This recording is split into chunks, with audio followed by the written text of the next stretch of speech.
आगे तृतीय स्कंद है, सर्ग स्कंद। और इसमें परम परीक्षित जी ने प्रश्न किया, महाराज हमें विदुर जी का पावन चरित्र सुनाइए। श्री सुखदेव जी महाराज परीक्षित जी का पावन चरित्र सुनाने लगे। यदा तू राजा स्वसतान साधून पुण्य धर्मेण विनष्ट दृष्टि भ्रातुर्यविष्ठस्य सुतामि बन्धो प्रवेश्य लाक्षा भवने ददा। जिस समय धृतराष्ट्र बिल्कुल अंधे हो गए थे तो किसी ने कहा, सुखदेव जी से प्रार्थना की, महाराज धृतराष्ट्र तो पहले से ही अंधे थे, पर बिल्कुल अंधे का मतलब क्या हुआ? अरे बोले नहीं नहीं नहीं, अंधे तो थे, पर पुत्र के मोह में इनके भीतर की भी जो आंखें थी वो भी बंद हो गई थी। ज्ञान वैराग नयन और गारी, भीतर भी दो आंखें हैं, एक का नाम है ज्ञान, एक का नाम है वैराग। तो ज्ञान वैराग नयन और गारी, तो धृतराष्ट्र की जब बाहर की आंखें तो फूटी ही थी, पर भीतर की भी फूट गई पुत्र मोह में। उसी समय जब धृतराष्ट्र अधर्म का पोषण करने लगे, अधर्म को बढ़ाने लगे, तो विदुर जी इनके राज्य में रहते थे। विदुर बड़ी सेवा करते थे धृतराष्ट्र की। तो विदुर जी ने इनको खूब समझाया, धर्म का आश्रय बताया, धर्म की गति बताई, अधर्म की गति बताई, पर धृतराष्ट्र की समझ में कुछ नहीं आया पुत्र मोह में। दुर्योधन आदि चाहते थे कि विदुर जी हमारे अनुसार चलें, और दुर्योधन हमेशा धर्म के अनुसार चलते थे। धर्मात्मा पुरुष वही है जो व्यक्तियों को देख करके अपने स्वभाव को ना बदले। हाँ, ध्यान रखिएगा, कई बार हम लोग अपनी आदतें बदल देते हैं। कोई बड़ा आदमी आ जाए, लंबा हाथ जोड़ते, अरे अरे अरे आइए आइए आइए, और छोटा आवे, कड़े आओ नहीं है। घर पर स्वागत में भी हम लोग मुंह देखी करते हैं। कोई उच्च लेवल का आवे तो बढ़िया काजू रखते हैं, वाह, मूंगफली दाना, काजू भी, दाख भी, और थोड़ा मीडियम का लेवल आदमी आवे, धार दो, क्या धार दो, बिस्कुट है नमकीन, बिस्कुट नमकीन। और छोटे लेवल का है बोले चाय भर। और जितने जो वीवीआईपी आते ना तुम्हारे घर पे काजू वाले, एक नहीं खाता, बड़ी शौक से ऐसे खाइए ना, 4-6 बेर वो कहलवाएगा पहले, तब वो एक काजू उठाए, ठीक ठीक ठीक, बस बस, एक दाना खाएगा। हमारे जैसा ना कोई फंस जाए तो हम तो पूरा बक्टो भर के खाएं। लौट के जो धर व्यवहार है हम तो कहा जाए तो घरवाई है पहले मना कर दे के महाराज आ गए अपना धरियो भी काचू। हाँ, आदमी इतना कलाकार है, इतना वो अभिनय करता है कि उस अभिनय में कभी कभी हमें बड़ी हंसी आती है, बड़ी हंसी आती है अभिनय में। अरे भैया, आपके घर पे राजा आए चाहे प्रजा, आपका धर्म है अतिथि देवो भव, सबको एक भांति से देखिए। विदुर जी धर्म की रक्षा के अनुसार चलते हैं, धर्म के अनुसार चलते, परंतु धृतराष्ट्र और दुर्योधन अपने अनुसार चलाना चाहते।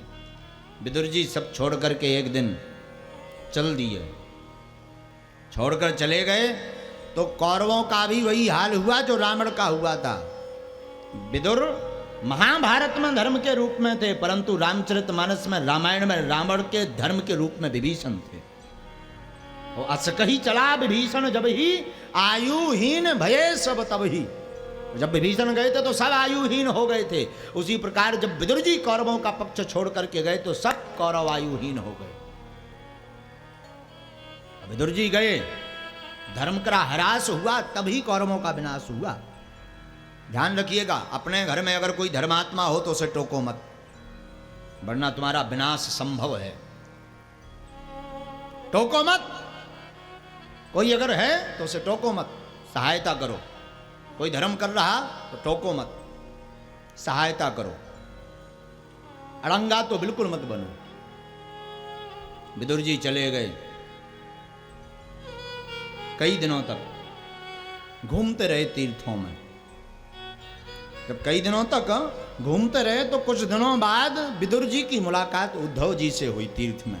अचानक उद्धव जी से भेंट हो गई और उद्धव जी से मिले तो कालेन तावद मुनामुपेत्य तत्रोद्भवम् भागवतम ददर्श। वाह, भगवान के परम प्रिय महाभागवत श्री उद्धव जी दिखाई पड़े तो उद्धव जी से जैसे ही भेंट हुई तो हाथ जोड़ लिए विदुर जी ने। अरे भैया आज आप मिले। अनेक प्रश्न कर दिए विदुर जी ने, भैया कैसे हो तुम? उद्धव बोले हम तो ठीक हैं। भैया एक बात बताओ, महाभारत का युद्ध हो गया, कौन जीता, क्या गति हुई, और हमारे श्याम सुंदर कन्हैया कैसे हैं, हमारे मोहन कैसे हैं, हमारे माधव कैसे हैं? उद्धव जी ने जैसे इतना सुना तो उद्धव की आंखें डबडबा गई। उद्धव फबकती हुई भाषा में बोले, विदुर कब का हो गया महाभारत का युद्ध? पांडव विजय श्री को प्राप्त हुए, सब कौरव मारे गए। अच्छा तुम्हें नहीं पता भैया? हमें नहीं पता, हम तो तीर्थों में घूमते रहे। अच्छा भैया हमारे कन्हैया कैसे? जहां कन्हैया का नाम लिया विदुर ने तो उद्धव रो पड़े। अरे विदुर तुम्हें पता नहीं, महाभारत भी हो गई, पांडव जीत भी गए और भगवान अपनी लीला पूर्ण करके इस धाम को छोड़कर चले गए। ओ विदुर जी को धक्का सा लगा, क्या भगवान छोड़ के चले गए? हाँ भैया एक बात कहूं? हाँ हाँ बोलो ना। बस मैं यही कहना चाहता हूं, क्या भगवान को कभी हमारी याद आई? मुझ विदुर की याद आई माधव को? कभी हमारी चर्चा हुई उस परिकर में?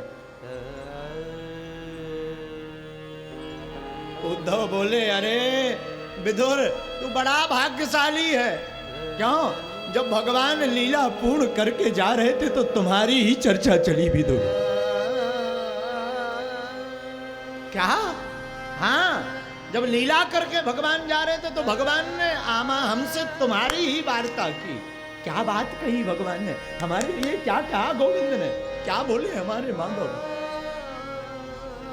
उद्धव बोले, विदुर भगवान ठाकुर जी कह रहे थे, उद्धव मैंने सबका तो कर्जा चुका दिया, बस एक का कर्जा नहीं चुका पाया। विदुर बोले, मतलब? बोले भगवान कह रहे थे कि मैंने सबका कर्ज चुकाया, बस विदुर का कर्जा नहीं चुका पाया। विदुर हाथ जोड़ के बोले, हमारा कौन सा कर्जा?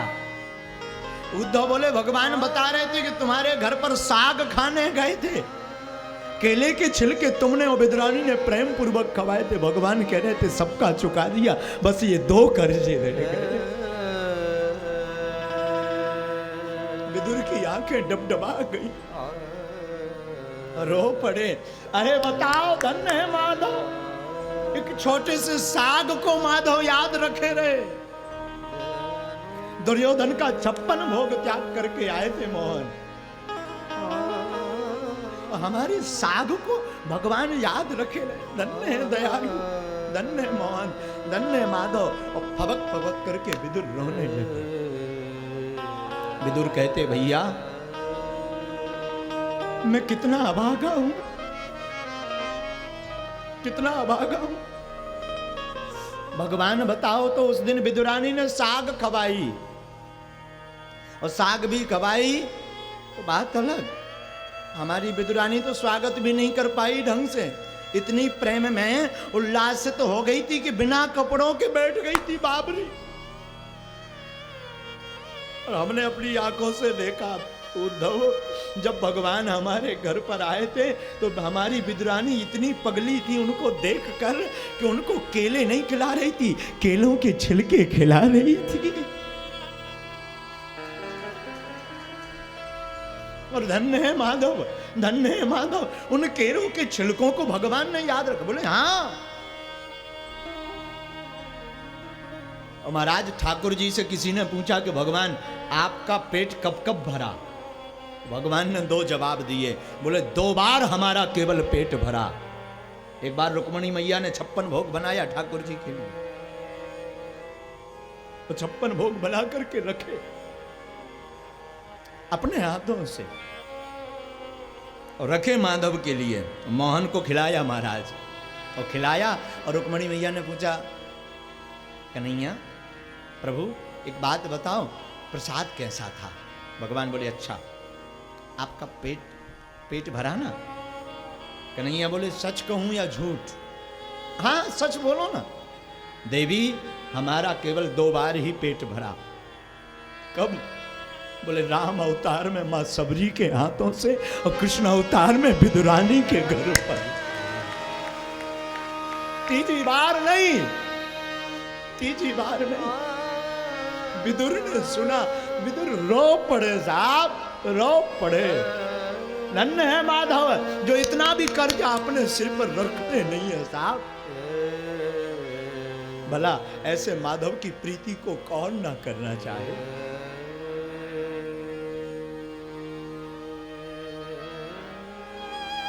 लेकिन एक बात कहूं, ठाकुर देखो दुर्योधन राजा था उस जमाने का, पर भगवान राजपाट नहीं देखते। भगवान तो हम गरीबों के मसीहा हैं। कृपा की ना होती जो आदत तुम्हारी, तो सुनी ही रहती अदालत तुम्हारी।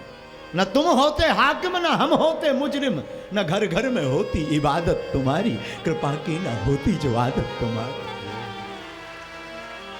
गरीबों की दुनिया है आबाद तुमसे, गरीबों की दुनिया है आबाद तुमसे। गरीबों से है बादशाहत तुम्हारी, और कृपा की ना होती जो आदत तुम्हारी, तो सुनी रहती है अदालत तुम्हारी। महाराज हमारे ठाकुर तो गरीबों के राजा हैं, वो पद नहीं देखते। हमारे ठाकुर तो भाव देखते। और मैं तो बोलता हूं सबसे ऊंची